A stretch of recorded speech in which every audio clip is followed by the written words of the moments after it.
Welcome back to another episode of Fantasy Fiction Friday. So where were we? We are on part 2 of Q's Tale from The Ladies of the Lily, which is an anthology of short stories that follow the descent of a colony of fairies from a utopian society into a dystopian society. Now, Q needs paper. She's been self-publishing some political commentary, very critical of the crown, but things like reading and writing in and of itself is a privilege. But things like paper are a luxury item, and she needs to get her hands on some or she's not going to be able to continue her little quest. I stood outside of the court's printing room. I wiped the sweat off my hands down the front of my brown burlap apron. If I could get inside, witness what they were doing, maybe then I could learn how to do it myself. That was my intention. It was what brought me down the long, dark corridor after work. But how would I get inside? I began to question my decision to wander down this hallway. No one came down here unless they worked or had business at the printing press room. This was a dumb idea, I decided, and I turned back when the door opened. A slender man, no taller than I, stepped out. He fished around his pocket for a moment and retrieved a set of keys when my presence startled him. Oh, hello. He pushed his thin-rimmed glasses up his nose to see me better. Not that he could with such little light. I managed to make out his young face. His cheeks dimpled when he smiled. It was cute. He was cute. My anxiety diminished as a result of his innocent nature. His eyes behind the rims glistened in the light of a single candle. I assumed he would extinguish it before he made his leave, making the short walk down the secluded hallway, a dark one. Hello, I offered with a slight curtsy. I was just closing up, but if you need to place an order, I can stay and help, he offered. Why were my cheeks flushing? I had no words. Did I want to place an order? No, I had no way to pay or anything to print, at least not that he could know about. Why was I there? What should I say? I should have planned this better. Just be honest, I told myself. Wiping my hands once more down the side of my stained dress. At least today I didn't smell like piss. I was curious, actually, I told him. I love books and I love to read, and I was just wondering how they were made. Oh, well, I would be happy to show you around tomorrow. His pale cheeks began to blush as mine grew warm to hot. My name is Trevor. He held out his hand, an offering of introduction. Daisy. I took his hand in mine and shook it. Daisy? After the first queen, he asked, and my stomach fluttered and my lips turned up in a grin. Yeah. How did you know? I think it's common knowledge. A defining moment in our history, he responded. Common knowledge. Not amongst my kind. The words shot out of my mouth before I could think about them. I really should try to keep my resentment for how the lower branch fae were treated. At least if I didn't want to be found out. Perhaps that is true. I do not socialize much. I prefer to keep my time with books, he said. Me too. I sighed. Was I flirting? I'd never met a man who made my heart flutter before. One who made me question each word I spoke. Did I sound dumb? He turned to lock the door. As I suspected, he blew out the flame and we walked down the hallway together. I love books. I would love to see how they were made. Great. I was repeating myself. I would love to show you. But then, so was he. I brushed through my work, half-assing it, which was out of character for me. I had an innate need for everything to be in its place, clean, neat, tidy. But I had someplace I'd rather be. Not that any place was better than cleaning other Faye's waste. I kid. Though on that day, in that moment, there was some place I desired to be more than any other place in all of existence. I could not say whether I was learning about how books were made, or more importantly, paper. Precious paper. Or if it was to simply see Trevor again. For the first time in my life, I worried about my hair. I had risen early that morning to press my freshly washed dress, comb and braid my long green hair out of my face, which was usually tied up on top of my head to hide the tangles. I even put some red pigment on my lips in hopes of what? A kiss. A kiss. I used my rations on 2 tomato sandwiches and a small serving of orange marmalade. It had dried out some, but if we scooped off the top, it would prove to be just fine. I walked slowly down the long hallway. Should I knock or just go in? It was a public service room, so knocking seemed unnecessary. Okay. Just stand tall. Walk in. Don't forget to smile. Taking a deep breath and holding it in, I found the nerve and walked through the door. His back was to me, and he was slumped over, and he did not notice that I had entered with the basket of goodies. Oh, wow. The room took me by surprise. My eyes scanned the surroundings, and a smile crossed my face. It was filled with an array of floral scents from the pigments and the paper with a chemical undertone. It turned out that the smell was glue used in binding. There was an entire wall of shelves that were divided into squares, and they all held paper, floor to ceiling paper. My eyes settled on it with desire and surprise. When Trevor noticed me, he cracked a smile. Never seen so much paper, I told him, unable to hold back my glee. Beautiful, isn't it? He responded. What is that? I asked, pointing to the center of the room where there was a large contraption made of oak that was polished to a gleam with a lever on its side. Well, that's my pride and joy. The press, he said. I could see he was not downplaying. He was proud, eager to show it to me. His voice raised in register and volume. His eyes sparkled, and he grinned as he spoke. He's so cute. It had stamps, letters and pictures carved into wood that snapped into place, and the lever pulled top down to dip it into a vat of pigment. My mouth watered. It was the most magical place I'd been in all my life, including lost in the pages of fiction. But this was not fiction. This was real, and it was his life. I envied him. After the stamps are covered in pigment, I move this board, line the paper with the stamps, pull the lever down, and they stamp the paper. Voila! You have a page that can be reproduced infinitely. I can't speak. Are you for real right now? Anyway, infinitely. He demonstrated. That was the most awesome thing I'd ever seen. I wanted one. At least the stamps. No, I wanted to work there. I wanted to live there. He went on to show me how books were bound and how pamphlets were folded. They also printed scrolls and posters, but he had no orders for those.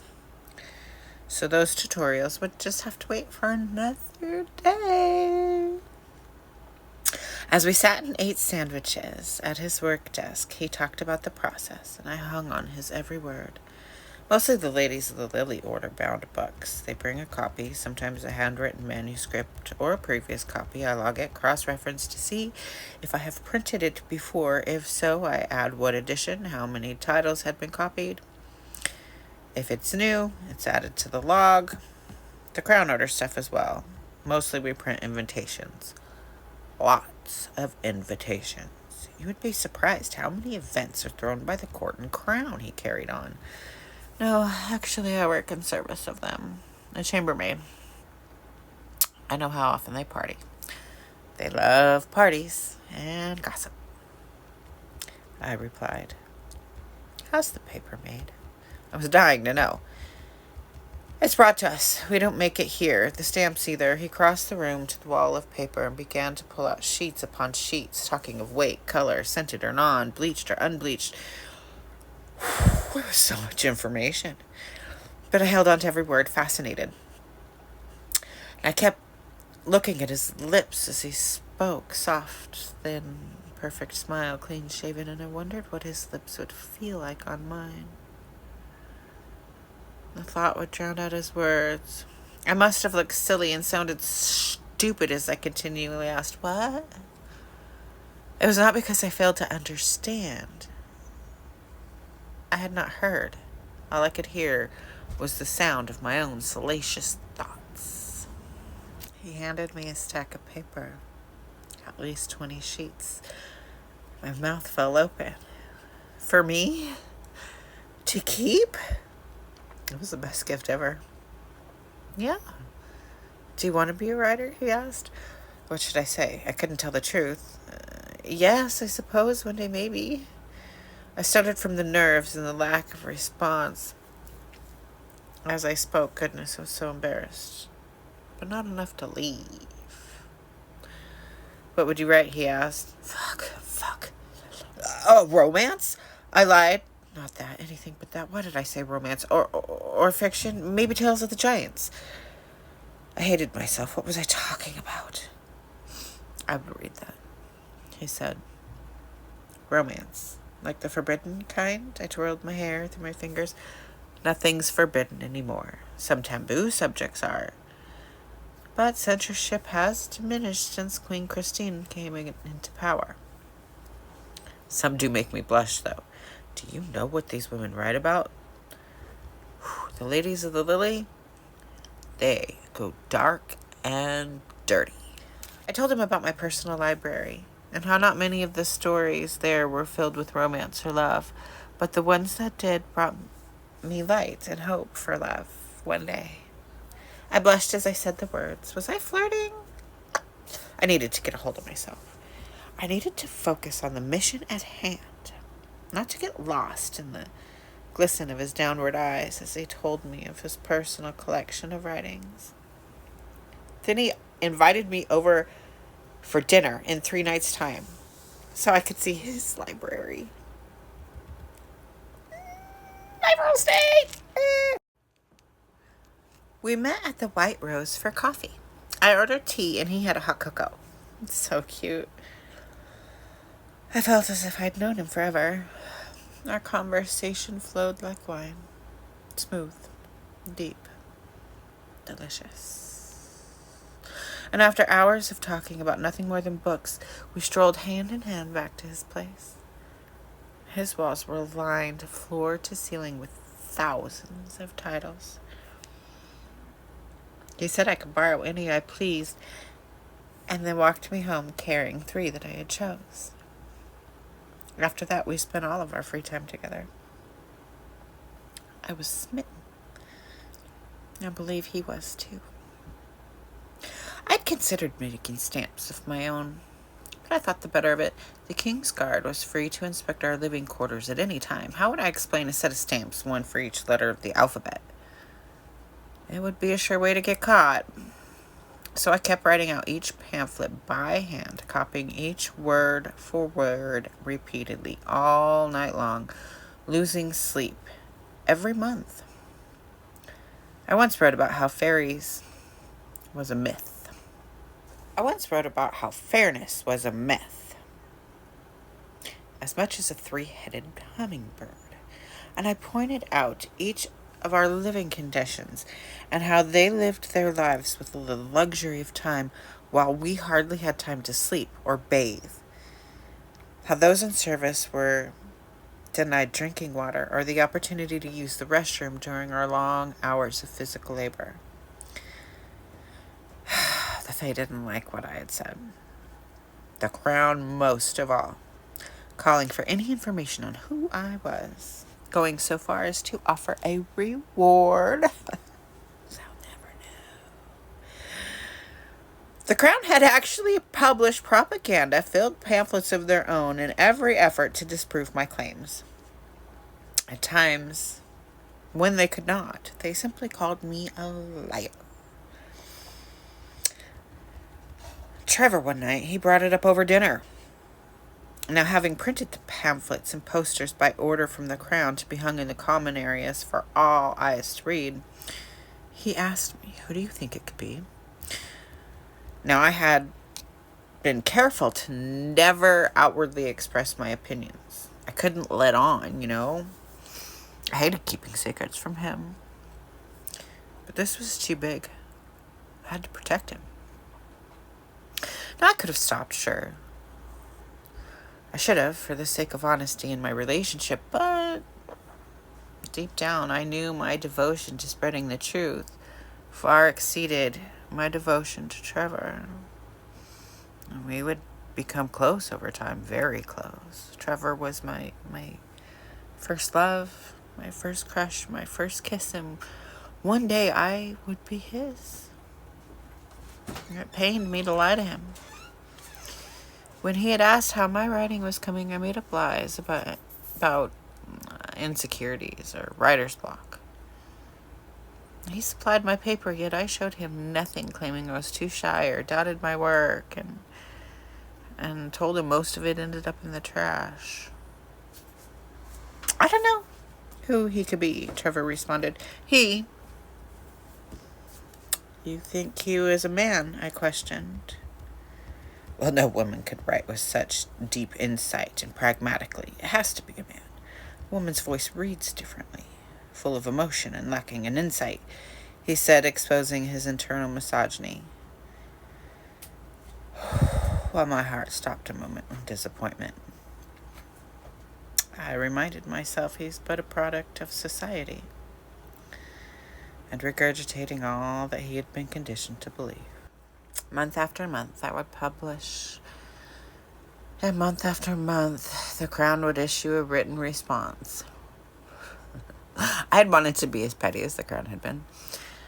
They must have had access to the actual pamphlets I published, because they responded line for line. They were responding to rumors or casual conversations that my words had inspired. There was no way it would have been so exact. And when the Crown could not prove me wrong with the fact, they put a spin on anything I had said. They used innuendo and outright lies to justify their injustices, at times calling my insights a hoax or fear-mongering. And as a last result, they would just simply call me a liar.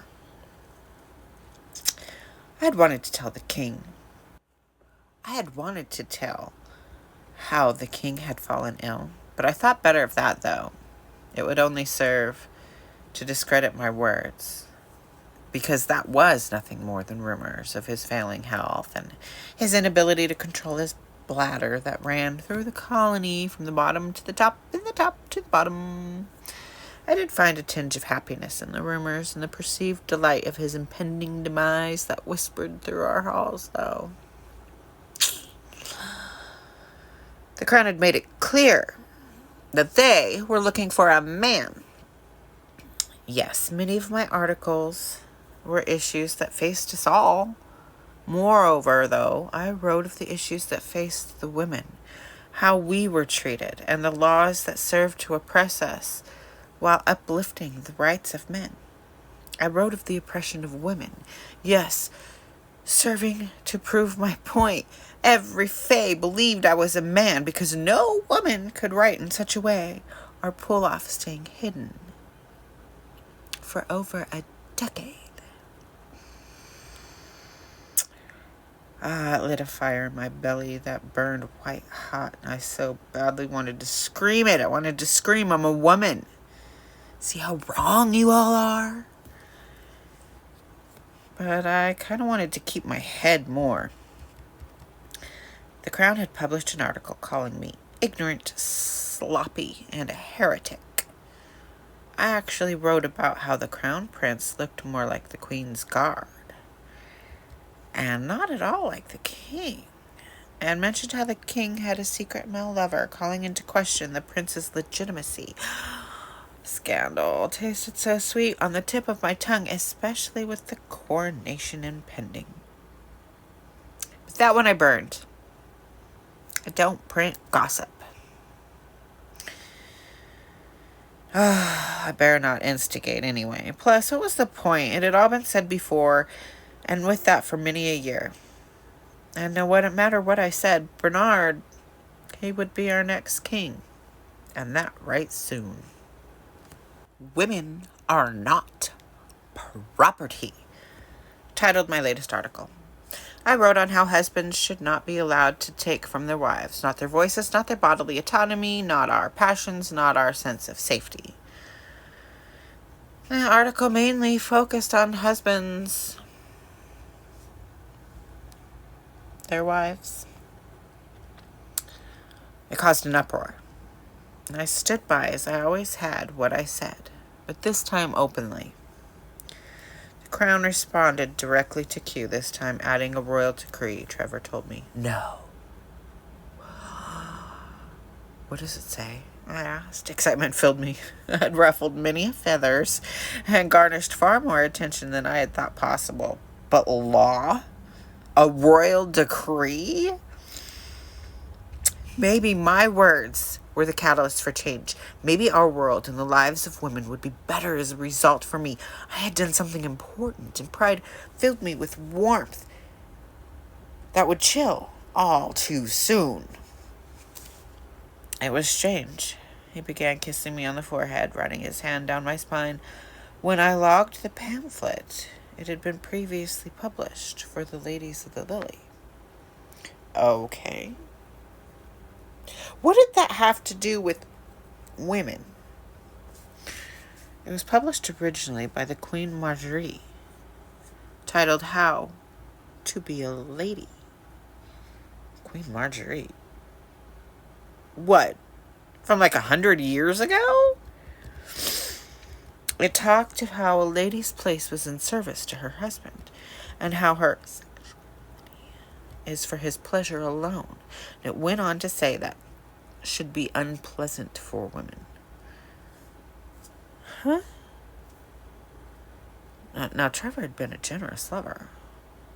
While we had not wed, not yet, I enjoyed him every time, and I couldn't fathom the desire to say no to him, yet I couldn't fathom him forcing me to do anything I hadn't wanted to do either.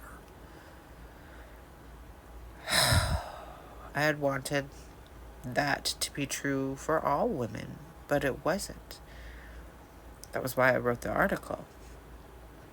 But for a queen, and then a queen mother, to say that is the expectation? What? I shook my head in disbelief. Attached to the pamphlet by royal decree, it stated that a wife is her husband's property, and with that, it is impossible by definition for a husband to his wife. No! What had I done? This was the opposite of the desired outcome. Tears filled my eyes, and I slid off my chair, hiding my face in my hands, and I cried out loud, no! Baby, what does it matter? It's really nothing new, he said. You don't think a woman has the right to her own bodily autonomy? I looked in his face, searching for any comfort, begging silently for an ally. A wife has always been her husband's property. This just solidifies it. It's really not that big of a deal. You're being so emotional, he dismissed me. I can't marry you. I'll never be somebody's property, I spat. I would never make you do anything that you did not want. This doesn't pertain to us, he retorted in a pragmatic tone, lacking any emotion. Yes, it does, I said in a whispered tone as I pulled myself to standing and walked out the door. For the last time. It did matter. It did affect us for so many reasons that he did not know of. First, I had always known I could never marry him. If I did, I would have to give up being cute, and nothing was more important to me than my article. It was my one true love, my passion, my reason for breathing. Now, I loved Trevor, but not enough to give it up. And I loved him too much to ever let him know. I wouldn't force him to choose between keeping my secret or loyalty to his king. I mean, maybe it had been an excuse to leave him, but it was a good one. I believed in that. The truth was, I had no intention of belonging to another. I was no man's property. And that, my fine friends, concludes the tale of Q from the Ladies of the Lily. Join me next time where we go on to Siobhan's tale. This will be under King Bernard. Now, we learned about how King Bernard came to be. Let's learn about how he rules, shall we? Let's see, what page are we even on? Like 176 out of 250. So we have a few tales to go before we finish up with the Ladies of the Lily.